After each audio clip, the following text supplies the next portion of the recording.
গল্পের শুরুতে একজন পুলিশ অফিসার অ্যান্টন চিগোর নামের এক লোককে গ্রেপ্তার করে। গ্রেপ্তারের সময় তার কাছ থেকে একটি সিলিন্ডার পাওয়া যায়, যার সাথে একটি তার লাগানো ছিল।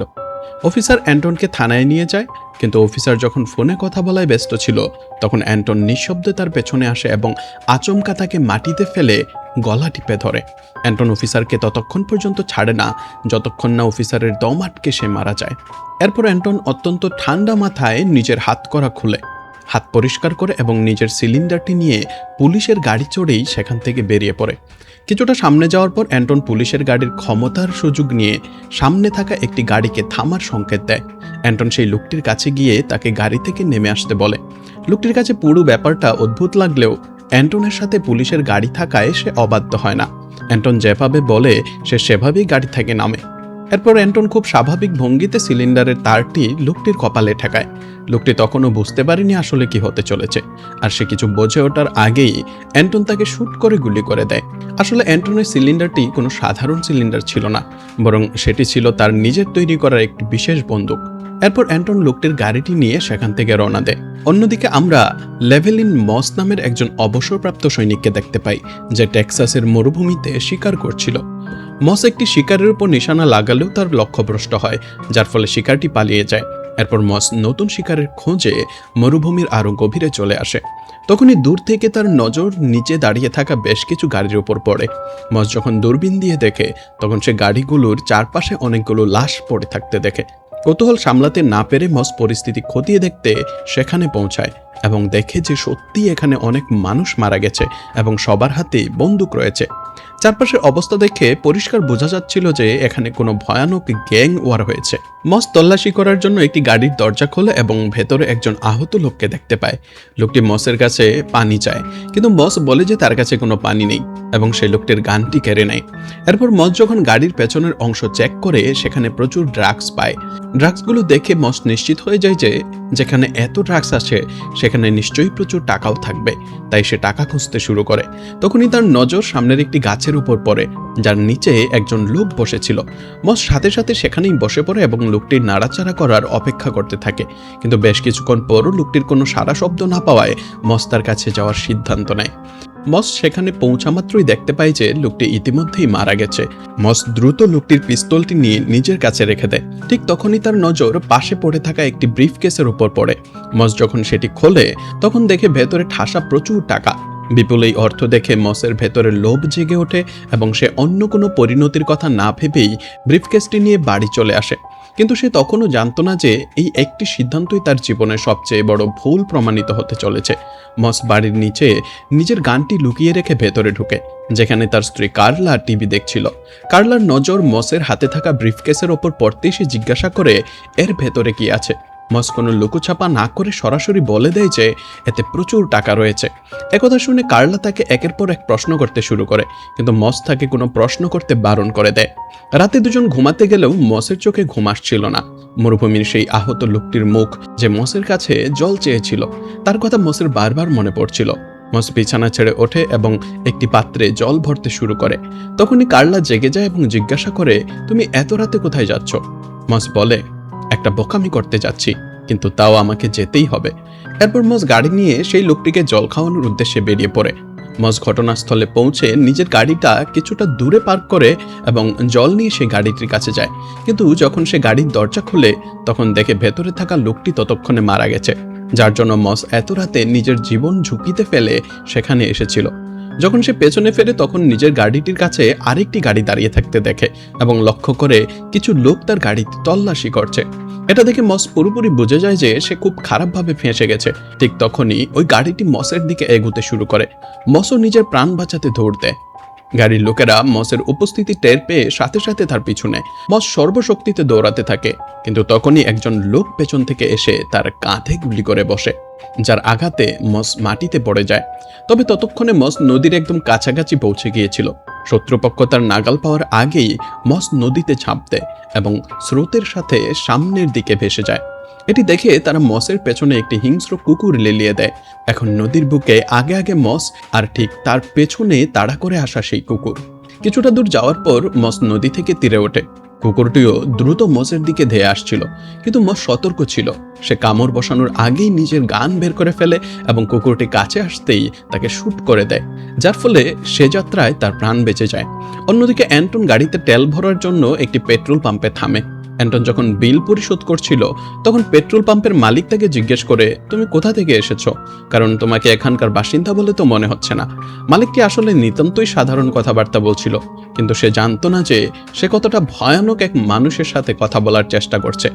অ্যান্টনের এই প্রশ্নটি পছন্দ হয় না এবং সে কিছুটা রেগে গিয়ে বলে, আমি কোথা থেকে এসেছি তা দিয়ে তোমার কি কাজ? এবং কথার ছলে সে মালিককে রীতিমতো হুমকি দিতে শুরু করে। ভয় পেয়ে মালিক অ্যান্টনকে বলে, আমি দোকান বন্ধ করছি, এবং তাকে চলে যেতে বলে। এরপর অ্যান্টন পকেট থেকে একটি কয়েন বের করে এবং সেটি বাতাসে ফ্লিপ করে। অ্যান্টন মালিককে জিজ্ঞাসা করে, হেড নাকি টেইল? মালিক ঘাবড়ে গিয়ে বলে, আমি তো কোনো বাজি ধরিনি। অ্যান্টন ঠান্ডা গলায় বলে, বাজিতে তোমার জীবন লেগে আছে। মালিক আবার জিজ্ঞেস করে, যদি আমি জিতে যাই তবে কি পাবো? অ্যান্টন উত্তর দেয়, তোমার জীবন। চরম আতঙ্কের মুখে মালিক ভাগ্যের উপরে ছেড়ে দিয়ে বলে, হেড। এবং তার অনুমান ঠিক ছিল, কয়েনে হেডই এসেছিল, যার ফলে অ্যান্টন তাকে আর না মেরেই সেখান থেকে চলে যায়। অন্যদিকে মস জখম অবস্থায় বাড়ি পৌঁছায় এবং নিজের ক্ষতস্থানে ড্রেসিং করে এবং পট্টি বাঁধে। কার্লা তার পাশে দাঁড়িয়ে অত্যন্ত চিন্তিত মুখে সব দেখছিল। মস তাকে দ্রুত নিজের জিনিসপত্র গুছিয়ে নিতে বলে এবং তার মায়ের বাড়ি চলে যাওয়ার নির্দেশ দেয়। কার্লা যখন এর কারণ জানতে চায় তখন মস বলে, আমাদের কাছে ওই খুনিদের $2 মিলিয়ন আছে এবং ওরা আমার গাড়ির নম্বর প্লেট দেখে নিয়েছে। খুব শীঘ্রই ওরা আমাদের বাড়ি পর্যন্ত পৌঁছে যাবে। একথা শুনে কার্লা আর দেরি না করে তার মায়ের বাড়ি যাওয়ার জন্য রাজি হয়ে যায়। এদিকে ড্রাগ কার্টেলের প্রধানরা হারিয়ে যাওয়া টাকা খুঁজে বের করার জন্য অ্যান্টনকে হায়ার করে। তারা যখন ঘটনাস্থলে পৌঁছায়, অ্যান্টন মসের গাড়ি থেকে তার নাম্বার প্লেটটি খুলে নেয়। কার্টেলের লোকেরা অ্যান্টনকে একটি ট্রেকিং ডিভাইস দিয়ে দেয়, যা দিয়ে সে টাকার ব্রিফকেসটি খুঁজে পেতে পারে। কিন্তু ডিভাইসটি হাতে পাওয়া মাত্রই অ্যান্টন কোনো উস্কানি ছাড়াই ওই দুটি লোককে ঠান্ডা মাথায় খুন করে। এই ঘটনা থেকে আমরা বুঝতে পারি যে অ্যান্টন কোনো সাধারণ অপরাধী নয়, বরং সে একজন চরম সাইকোপ্যাথ যার মাথা পুরোপুরি বিগড়ে গেছে। এর পরের দৃশ্যে আমরা শেরিফ টমকে দেখতে পাই, যে সেই লোকটির গাড়িটি খুঁজে পায় যাকে অ্যান্টন শুরুতে মেরেছিল।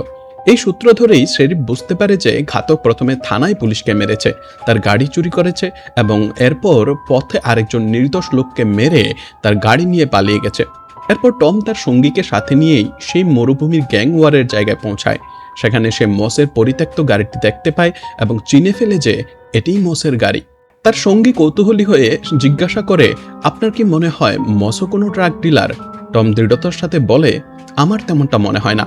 যখন দুজনে মৃতদেহগুলো এবং গ্যাং ওয়ারের কারণে হওয়া ধ্বংসলীলা প্রত্যক্ষ করে তখন আতঙ্কে তাদের আত্মা কেঁপে ওঠে। কিছুটা খোঁজাখুঁজি করার পর টম সেখানে লুকিয়ে রাখা ড্রাগসগুলো পেয়ে যায়। তার সঙ্গী প্রশ্ন করে, স্যার এখানে আসলে কি ঘটেছিল? জবাবে টম বলে, এখানে ড্রাগসের কোনো বড় ডিল হচ্ছিল এবং কোনো কারণে দুটি গ্যাংয়ের মধ্যে ঝামেলা লেগে যায় আর সবাই একে অপরকে মেরে ফেলে। সঙ্গী বলে, যদি ডিল চলতে থাকে তবে এখানে টাকাও থাকার কথা। টম সায় দিয়ে বলে, হ্যাঁ তুমি ঠিকই বলেছ, কিন্তু বাকি বিষয়টা আমারও মাথায় ঢুকছে না। এদিকে অ্যান্টন খুঁজতে খুঁজতে মসের বাড়ি পর্যন্ত পৌঁছে যায়।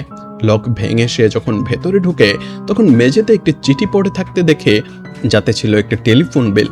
অ্যান্টন লক্ষ্য করে যে এই বিলের কাগজটিতে একটি নির্দিষ্ট নম্বরে বারবার কল করা হয়েছে। আসলে সেই নম্বরটি ছিল কার্লার মায়ের, আর এই সবগুলো কল কার্লাই করেছিল। অ্যান্টন যখন পুরো ঘর তল্লাশি করে তখন সে কাজের মতো কিছুই পায় না। এরপর সে ফ্রিজ থেকে এক বোতল দুধ বের করে তা খেতে শুরু করে। বাড়ি থেকে বের হয়ে অ্যান্টন মসের বাড়িওয়ালার কাছে যায় এবং মসের ব্যাপারে খোঁজ খবর নেয়। বাড়িওয়ালি বলে মস এখন হয়তো কাজে আছে। অ্যান্টন পাল্টা প্রশ্ন করে, মস কোথায় কাজ করে? জবাবে বাড়িওয়ালি বলে, আমি এটা আপনাকে জানাতে পারবো না, কারণ এটা আমাদের পলিসির পরিপন্থী। একথা শুনে অ্যান্টনের মেজাজ বিগড়ে যায় এবং সে আবারও মসের কাজের জায়গার কথা জানতে চায়, কিন্তু বাড়িওয়ালি তার সিদ্ধান্তে অটল থেকে বলে, না আমি তো বলেছি এই তথ্য দেয়া কঠোরভাবে নিষেধ। এতে অ্যান্টন তাকে মনে মনে মেরে ফেলার সিদ্ধান্ত নেয়, কিন্তু ঠিক তখনই সে বাইরে অন্য কোনো মানুষের গলার আওয়াজ শুনতে পায় এবং বাড়িওয়ালাকে আর কিছু না বলেই সেখান থেকে চলে যায়। আর এভাবেই নিশ্চিত মৃত্যুর হাত থেকে বেঁচে যায় সেই বাড়িওয়ালি। অন্যদিকে মস কার্লাকে বাসে বসিয়ে দিয়ে তার মায়ের বাড়ির উদ্দেশ্যে রওনা করিয়ে দিচ্ছিল। কার্লা মন খারাপ করে বলে, এভাবে বাড়ি ফিরে গেলে তার মা তাকে অনেক কথা শোনাবে। মস সান্ত্বনা দিয়ে বলে, কিচ্ছু বলবে না, যা বলে শুনে নিও। কার্লা দীর্ঘশ্বাস ফেলে বলে, হ্যাঁ এমনিতেও আমার তো অভ্যাস এতে হয়েই গেছে, প্রতিদিন কাজের জায়গাতেও গত কথা শুনি। মস তখন তাকে আশ্বস্ত করে বলে, তোমাকে আর কোনো কাজ করতে হবে না, আমি যখন ফিরে আসব তখন আমরা দুজনে এই টাকা দিয়ে বাকি জীবনটা শান্তিতে কাটিয়ে দেব। এদিকে শেরিফ টম তার সঙ্গীকে নিয়ে মসের বাড়িতে পৌঁছায়, কিন্তু সেখানে গিয়ে সে কাউকেই দেখতে পায় না।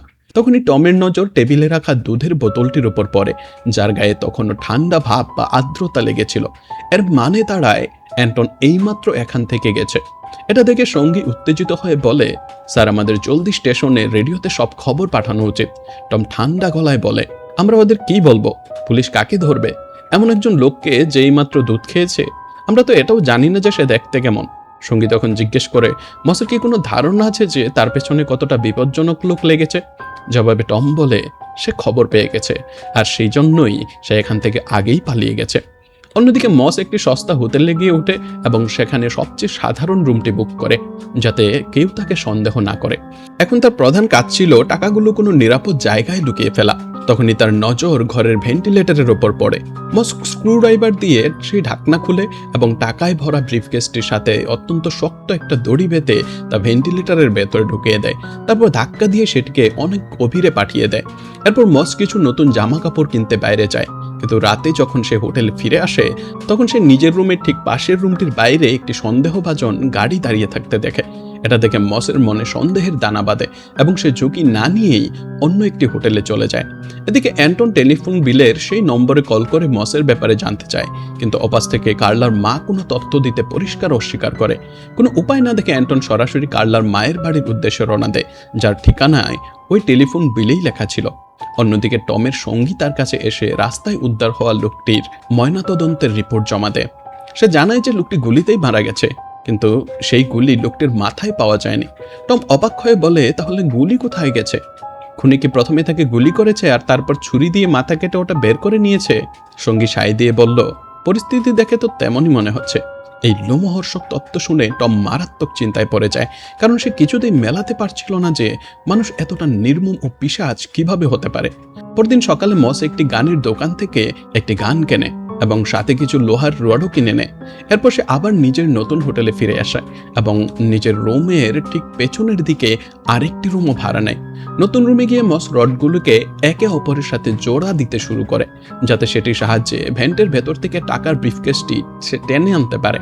ঠিক এই সময়ই অ্যান্টন ওই হোটেলের বাইরে দিয়ে গাড়ি নিয়ে যাচ্ছিল, আর তখনই তার কাছে থাকা ট্র্যাকিং ডিভাইসটির সিগন্যাল জ্বলে ওঠে।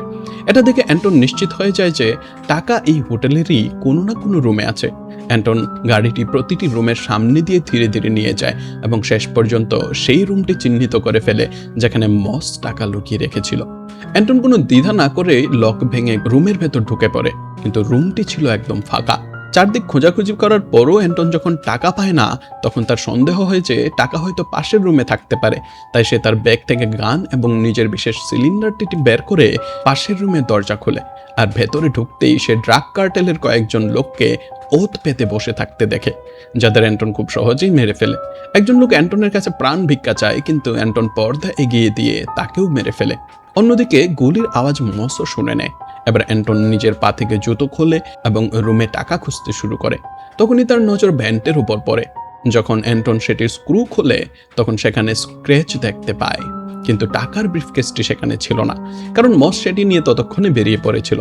এরপর আমরা ড্রাগ কার্টেলের বসকে দেখতে পাই, যে বিল কার্সন নামের একজন ভাড়াটে খুনিকে নিজের কাছে ডাকে। সে বলে, আমার ডিল নষ্ট হয়ে গেছে, ড্রাগ ধরা পড়েছে আর টাকা নিয়ে কেউ একজন পালিয়ে গেছে, এবং বস কার্সনকে টাকা খুঁজে নিয়ে আসতে বলে। তারপর বস কার্সনকে অ্যান্টনের ব্যাপারে জিজ্ঞেস করে। কার্সন বলে, অ্যান্টন হলো একটা বিষাক্ত সাপ, সে যাকে কামড়ায় সে আর বেঁচে ফেরে না। বস বলে, সে গতকাল হোটেলে আমাদের 3 জন লোককে মেরে ফেলেছে এবং সাথে 2 জন সঙ্গীকেও মেরেছে আগে। যার উপর কার্সন বলে, চিন্তা করার কোনো দরকার নেই, আমি তাকেও সামলে নেব। আসলে সেই ডিলটি এই বসই করাচ্ছিল, কিন্তু দুটি গ্যাং নিজেদের মধ্যেই লড়াই করে মারা যায়, যার ফলে ডিলটি নষ্ট হয়ে যায়। এরপর বস অ্যান্টনকে হায়ার করে টাকা খোঁজার জন্য, কারণ টাকা মস নিয়ে চলে গিয়েছিল। কিন্তু বস এটা জানতো না যে অ্যান্টন কোনো সাধারণ ভাড়াটে গুন্ডা নয়, বরং সে এক বিগড়ে যাওয়া মাথার সাইকো সিরিয়াল কিলার। সেজন্যই অ্যান্টন বসের লোকদের মারতে শুরু করে। এখন এতে বস বিরক্ত হয়ে পড়ে এবং সেই কারণেই সে কার্সনকে হায়ার করে, যাতে সে অ্যান্টনকে মেরে ফেলে এবং টাকা ফেরত নিয়ে আসে। অন্যদিকে মস আর একটি হোটেলে যায় এবং স্টাফকে কিছু অতিরিক্ত টাকা দিয়ে বলে, যদি কেউ আমাকে খুঁজতে আসে তবে আমাকে কল করে জানাবে। রাতে আচমকা মসের ঘুম ভেঙে যায় এবং সে অনুভব করে যে কিছু একটা গড়বড় আছে। যখন সে টাকার ব্রিফকেসটি ভালো করে চেক করে তখন সে ভেতরে একটি ট্রেকিং চিপ পায়। মস দেখে চিপের লাইট অন অফ হচ্ছে, যার মানে যে তাকে খুঁজছে সে খুব কাছেই আছে। মস তখন বুদ্ধিমত্তার সাথে এক কাজ করে এবং স্টাফের লোকটিকে কল করে, কিন্তু সে তার কল তোলে না। এতে মস বোঝা যায় যে সে পুরোপুরি ফেঁসে যাচ্ছে। সে চুপিসারে নিজের গান তোলে এবং দরজার সামনে বসে পড়ে। সে সাথে লাইটটাও বন্ধ করে দেয়। তখনই দরজার বাইরে অ্যান্টন আসে, যা দেখে মস নিজের গান রিলোড করে। অ্যান্টনি আওয়াজ শুনে নেয় এবং সামনে এগিয়ে যায়। মস পুরোপুরি ভয় পেয়েছিল এবং তখনই দরজার লকটি ভেঙে যায়। মস জলদি দরজার ওপর শুট করে এবং দৌড়ে ব্রিফকেস নিয়ে জানালার উপর ঝাঁপ দেয়। মস যখন পালাচ্ছিল তখন অ্যান্টন ওপর থেকে তার উপর গুলি চালায়, কিন্তু মস দৌড়ে দেয়ালের পেছনে লুকিয়ে পড়ে। তখনই সে দেখে যে একটি গুলি তার গায়ে এসে লেগেছে। এখন সে কিছুই বুঝতে পারছিল না যে কি করবে। তখনই সেখানে আরেকটি গাড়ি আসে। মস দৌড়ায় এবং গাড়িতে বসে, কিন্তু তখনই অ্যান্টন সেই লোকটিকে গুলি করে দেয়। এবার অ্যান্টন গাড়ির উপর গুলি চালাতে শুরু করে। মস নিচে ঝুঁকে পড়ে এবং গাড়িটি সামনের দিকে চলতে শুরু করে, কিন্তু গুলির কারণে গাড়িটি কিছুটা সামনে গিয়ে ক্র্যাশ হয়ে যায়। মস জলদি বাইরে বের হয় এবং সামনে গিয়ে আরেকটি গাড়ির পেছনে লুকিয়ে পড়ে। তখনই অ্যান্টনও সেখানে চলে আসে যেখানে গাড়িটি ক্র্যাশ হয়েছিল। সে সেখানে চেক করতে থাকে। তখনই মস তার উপর গুলি চালায়, কিন্তু অ্যান্টন খুব জলদি পেছনে লুকিয়ে পড়ে। এবার মস গুলি চালাতে চালাতে সামনের দিকে এগোতে শুরু করে। যখন সে সামনের দিকে পৌঁছায় তখন অ্যান্টন সেখান থেকে চলে গেছে এবং মস নিচে রক্ত দেখতে পায়, যার মানে অ্যান্টনও জখম হয়েছে। এরপর মস আমেরিকা এবং মেক্সিকোর বর্ডারে পৌঁছায় এবং সামনের দিকে এগোতে থাকে। রাস্তায় তার কিছু ছেলের সাথে দেখা হয়, যাদের টাকা দিয়ে সে একটা ছেলের কোট নিয়ে নেয়। কিছুটা সামনে যাওয়ার পর মস নিচে প্রচুর ঘাস দেখতে পায়। মস ওপরে ওঠে এবং টাকায় ভরা ব্রিফকেসটি নিচে ঘাসের মধ্যে ফেলে দেয়, যার পর সে একজন মাতালের নাটক করতে করতে আমেরিকা থেকে মেক্সিকো চলে যায়। সকালে যখন মসের চোখ খোলে তখন তার সামনে কিছু লোক ছিল।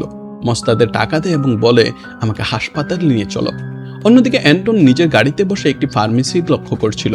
সে গাড়ি থেকে নেমে ফার্মেসির সামনে দাঁড়িয়ে থাকা একটি গাড়ির পেট্রোল ট্যাঙ্কের জায়গায় একটি কাপড় গুজে তাতে আগুন ধরিয়ে দেয়।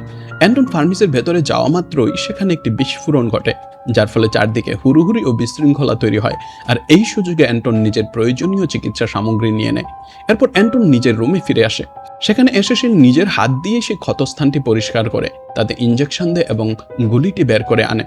আর এই সব কাজ করার সময় অ্যান্টনের মুখে কোনো অভিব্যক্তি ছিল না, যেন সে কোনো মানুষ কম আর রোবটই বেশি। অন্যদিকে হাসপাতালে যখন মসের চোখ খুলে তখন তার সামনে বিল কারসন বসেছিল। কারসন বলে, চিন্তা করার কোনো দরকার নেই, আমি সেই লোক নই যে তোমার পেছনে লেগেছিল।